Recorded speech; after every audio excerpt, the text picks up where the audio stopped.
సమా ప్రయాణం అనే ఛానల్ ద్వారా తమ ప్రయాణాన్ని మొదలుపెట్టి సక్సెస్ఫుల్గా పెళ్లి ఈ రోజుతో కంప్లీట్ చేసుకున్నారు. ఇంతకీ ఎవరు అనుకుంటున్నారా? శాండ్రా అలాగే మహేష్. ఇక శాండ్రా గురించి వింటే, శాండ్రా జయచంద్రన్ తెలుగు టెలివిజన్ సీరియల్స్లో మరియు అలాగే సినిమా ఇండస్ట్రీలో ఒక ప్రముఖ నటి అని చెప్పవచ్చు. శాండ్రా కలవరి కోడలు సీరియల్లో, అలాగే రాధమ్మ కూతురు, శుభస్య శీఘ్రం, మా ఇంటి దేవత వంటి ప్రముఖ తెలుగు సీరియల్స్లో నటించింది. అలాగే ఆమె ఇతర ప్రముఖ నటులతో కూడా నటించింది. ఇక మహేష్ విషయానికి వస్తే, మహేష్ బాబు కాళిదాసు తెలుగు టెలివిజన్ ఇండస్ట్రీలో ఒక ఫేమస్ నటుడనే చెప్పాలి. అతను మనసిచ్చి చూడు అనే రొమాంటిక్ డ్రామా సీరియల్ ద్వారా ప్రత్యేక గుర్తింపు పొందాడు. ఇది 2019 అక్టోబర్ 14 నుండి స్టార్ మాలో ప్రసారమైంది.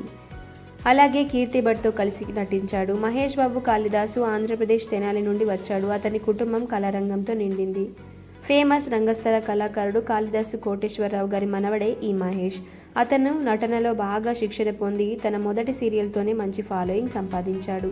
శుభస్య శీఘ్రం వంటి ఇతర సీరియల్స్లో కూడా నటించి గుర్తింపు పొందాడు. ఇక శాండ్రా అలాగే మహేష్ పరిచయం అయితే శుభస్య శీఘ్రం అనే సీరియల్ ద్వారా. ఈ సీరియల్లో మహేష్ హీరోలాగా, అలాగే శాండ్రా హీరోయిన్ కి అక్కలాగా నటించింది. ఈ సీరియల్లోనే వీళ్ళ పరిచయం అనేది స్టార్ట్ అయింది.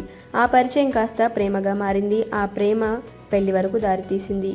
సో మహేష్ అలాగే శాండ్రా అయితే పెళ్లి చేసుకోవడం జరిగింది. So congratulations to both of you. Thanks for watching.